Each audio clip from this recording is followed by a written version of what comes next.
Ladies and gentlemen, call me crazy, but a second date is typically a good thing.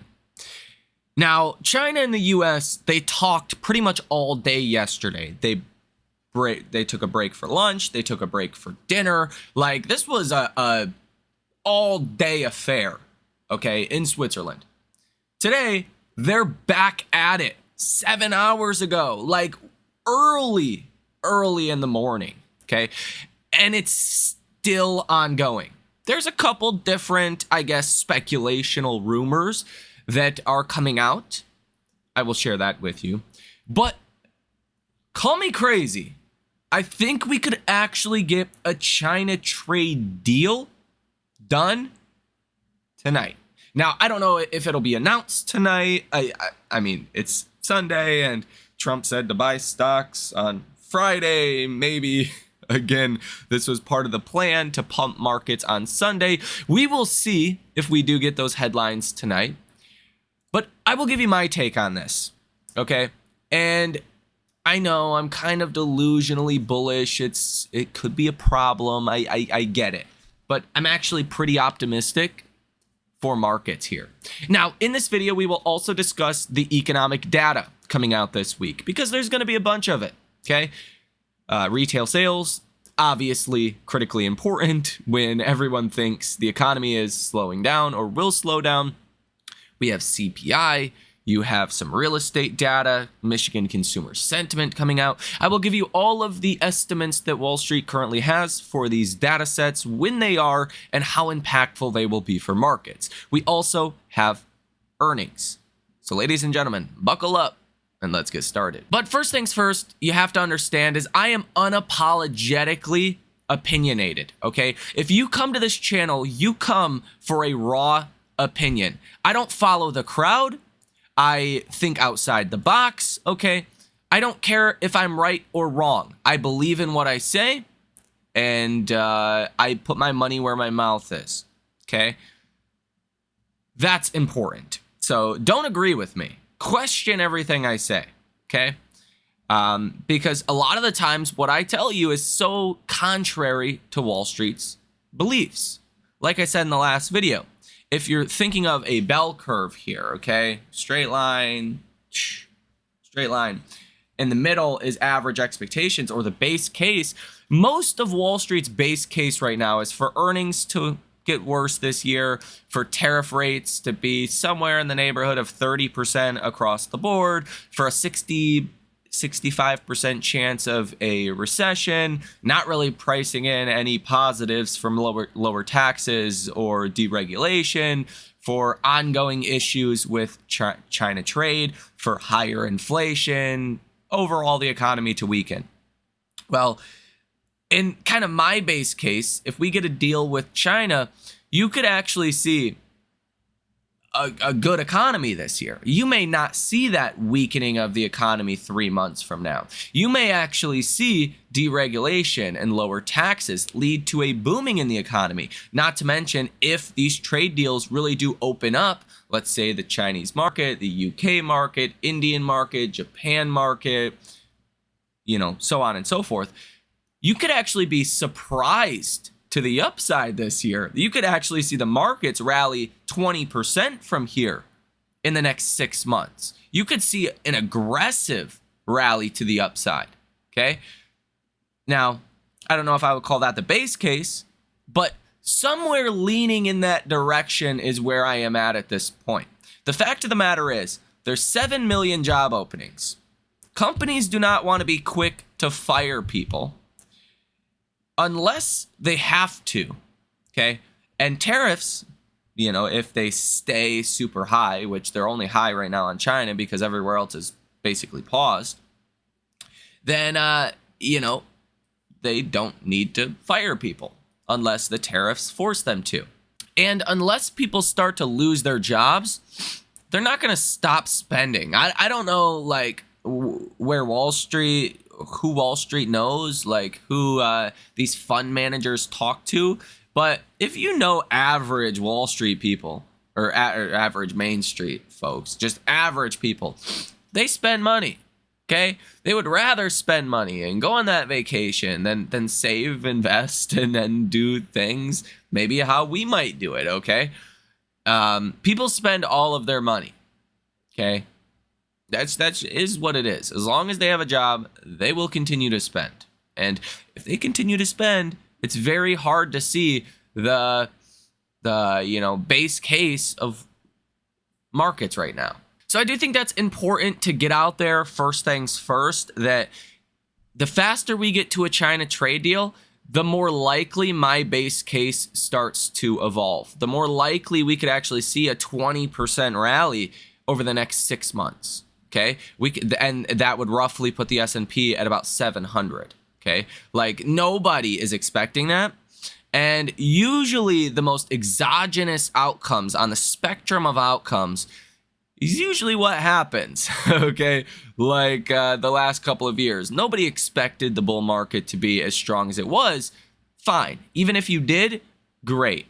But nobody expected it was going to be in 7 stocks for 2 years, okay? People expected the broadening to happen. It just didn't happen. Well, now it's starting to happen. If you look at CNN's Fear and Greed Index, this is the strongest market correlation you have seen in a very long time. Okay, you can see this in stock price breadth. It's at extreme greed. Like on good days, everything is going up. On bad days, everything is going down. There's a lot of correlation. It's not the Mag 7 that is propelling this market. And that's why I do think as well, if we get a 20% rally in 6 months on the headline S&P, big if, again, I'm unapologetically opinionated. I share my opinions. That's why you come to this channel. You could see more like a 40% rally in a lot of these beaten down stocks with higher betas, like a Tesla, right? Like a PayPal or Square even. You could see much larger than 20%. So I think it's still very much a stock pickers market. Now we'll come back to the CNN Fear and Greed Index in just a moment, but take a listen to what Trump said last night about China talks. Donald Trump says, a very good meeting today with China in Switzerland. Many things discussed. Much agreed to. Much agreed to, he said. A total reset negotiated in a friendly but constructive manner. We want to see for the good of both China and the U.S. an opening up of China to American business. Great progress made. I mean, and that was after the first day. They're meeting for the second day. There is going to be a really, really good headline coming out tonight. I would almost guarantee it. Okay, some kind, maybe a pause on tariffs, but maybe a full-on trade deal. Okay, this is in-person talks for like 12 hours yesterday, and who knows how long today. Probably is similar, another 12 hours or so. Like they are ironing out details here, is what it sounds like to me. This is not a just cordial like 20-minute meet and greet. Like this is negotiating a deal. Nobody had that in mind. Keep in mind, the expectation for this meeting was not we're going to get a trade deal this weekend. Nobody was expecting that. Okay. And again, it hasn't happened yet, but if it does happen, that's going to come as a big surprise to Wall Street. The fact of the matter is, recession odds will plummet from, let's say, 60, 65% down to maybe 30%, okay?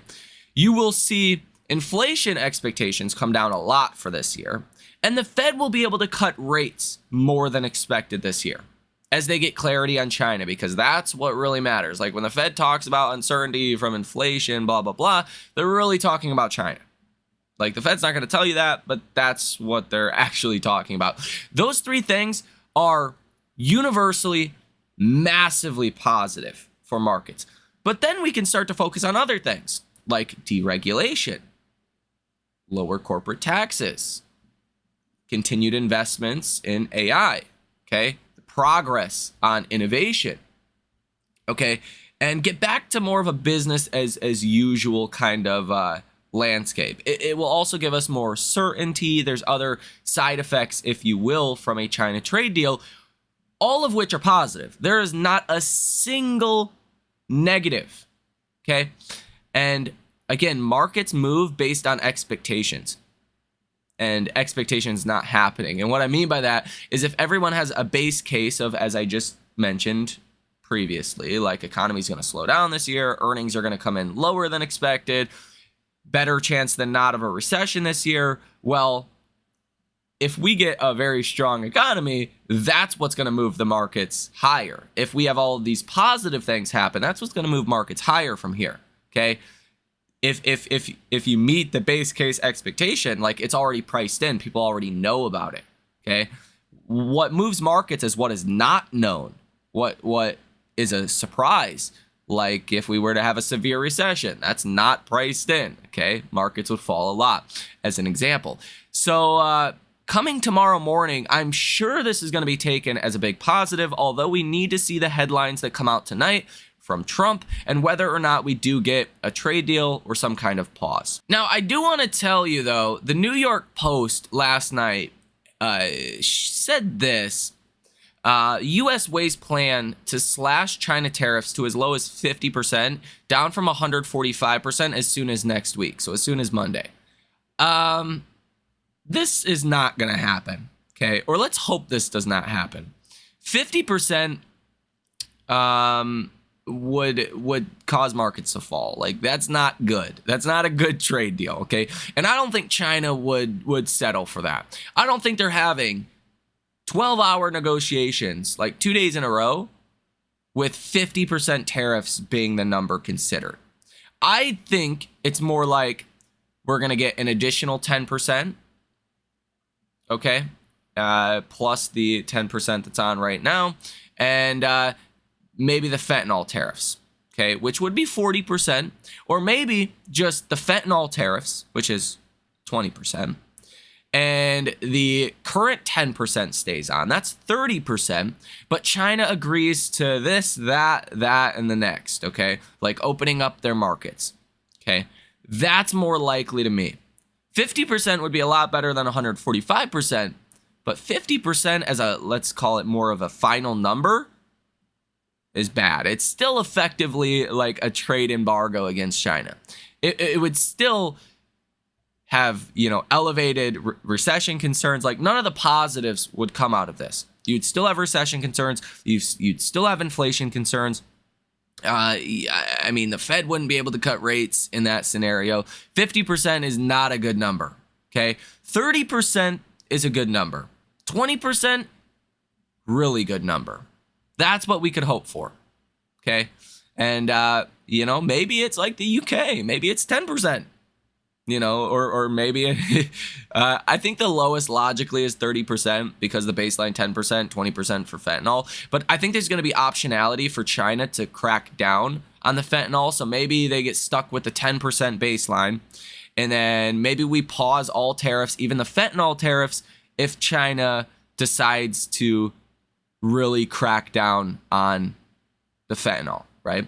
Give China basically a pause on everything besides the baseline 10% and let China see if they cooperate in going after the individuals that are producing the fentanyl, okay? Because virtually all fentanyl comes from China, okay? Just throwing things out here, but there's a wide range of potential outcomes. If we 50% as kind of the worst case scenario, that would be pretty bad, and I think markets would sell off on that tomorrow. Now, as far as economic data coming this week, tomorrow morning, you have a speech from Fed Kugler, and that's pretty much it. Again, it's all going to be about these trade talks with China. That's what's going to move the markets tomorrow. On Tuesday, you have the NFIB Business Optimism Index, expecting that to fall about 3 points at 6 o'clock in the morning, Eastern Standard Time. 8:30 in the morning on Tuesday, core CPI month over month expected at 0.3%. I think that's a really high expectation. I think it could actually come in way lower than that. Last month was 0.1%.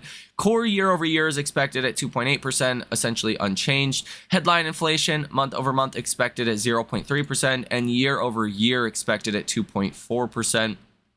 And then on Wednesday, not really much. On Thursday, you're going to get PPI month over month expecting positive 0.2%. Retail sales month over month expecting positive 0.1%. Last month was positive 1.5%. So the stronger retail sales are, the better the markets will respond to it. So if it's really negative, that's bad. If it's, going to come in really good, that's going to be good. Initial jobless claims expected at 230,000. New York Empire State Manufacturing Index expected to be a little bit better than last month, but still really negative.